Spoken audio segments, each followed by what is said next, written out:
Once upon a time, there were 4 little rabbits.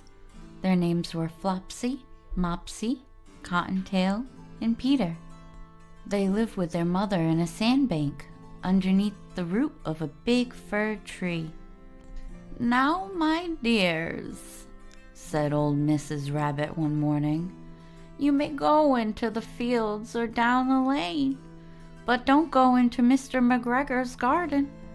Your father had an accident there. He was put into a pie by Mrs. McGregor. Now run along. Don't get into mischief. I'm going out." Then old Mrs. Rabbit took a basket and her umbrella and went through the wood to the baker's. She bought a loaf of brown bread and 5 currant buns.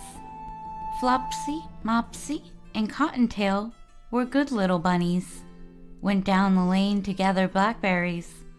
But Peter, who was very naughty, ran straight away to Mr. McGregor's garden and squeezed under the gate. First, he ate some lettuces and some French beans, and then he ate some radishes. And then, feeling rather sick, he went to look for some parsley. But round the end of the cucumber frame, who should he meet but Mr. McGregor? Mr. McGregor was on his hands and knees planting out young cabbages, but he jumped up and ran after Peter, waving a rake and calling out, "Stop, thief!" Peter was most dreadfully frightened. He rushed all over the garden, for he had forgotten the way back to the gate. He lost one of his shoes amongst the cabbages, and the other shoe amongst the potatoes. After losing them, he ran on all 4 legs, and went faster, so that I think he might have gotten away altogether, if he had not unfortunately ran into the gooseberry net, and got caught by the large buttons on his jacket. It was a blue jacket, with brass buttons, quite new. Peter gave himself up for lost, and shed big tears, but his sobs were overheard by some friendly sparrows, who flew to him in great excitement, and implored him to exert himself. Mr. McGregor came up with a sieve, which he intended to pop upon the top of Peter, but Peter wriggled out just in time, leaving his jacket behind him, and rushed into the tool shed and jumped into a can. It would have been a beautiful thing to hide in, if it not had so much water in it. Mr. McGregor was quite sure that Peter was somewhere in the tool shed, perhaps hidden underneath the flower pot. He began to turn them over carefully, looking under each. Presently, Peter sneezed. Kerchoo! Mr. McGregor was after him in no time, and tried to put his foot upon Peter, who jumped out of a window, upsetting 3 plants. The window was too small for Mr. McGregor, and he was tired of running after Peter.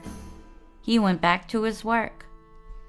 Peter sat down to rest.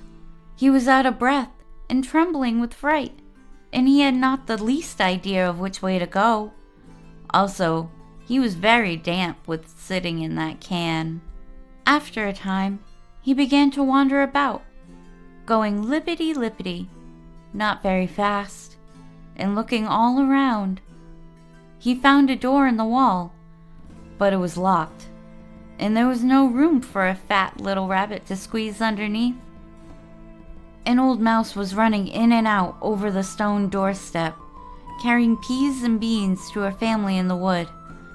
Peter asked her the way to the gate, but she had such a large pea in her mouth that she could not answer. She only shook her head at him. Peter began to cry. Then he tried to find his way straight across the garden, but he came more and more puzzled. Presently he came to a pond when Mr. McGregor filled his water cans. A white cat was staring at some goldfish.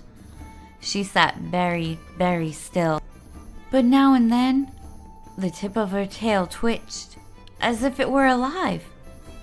Peter thought it best to go away without speaking with her. He had heard about cats from his cousin, little Benjamin Bunny. He went back towards the tool shed, but suddenly, quite close to him, he heard the noise of a hoe. Scritch, scratch, scratch, scritch. Peter scuttered under the bushes, but presently, as nothing happened, he came out and climbed upon the wheelbarrow and peeped over. The first thing he saw was Mr. McGregor hoeing onions. His back was turned towards Peter, and beyond him was the gate. Peter got down very quietly off the wheelbarrow and started running as fast as he could go along the straight walk behind some blackcurrant bushes. Mr. McGregor caught sight of him at the corner, but Peter did not care. He slipped underneath the gate and was safe at last in the wood outside of the garden. Mr. McGregor hung up the little jacket and shoes for the scarecrow to frighten the blackbirds. Peter never stopped running or looked behind him till he got home to the big fir tree. He was so tired that he flopped down upon the nice soft sand on the floor of the rabbit hole and shut his eyes.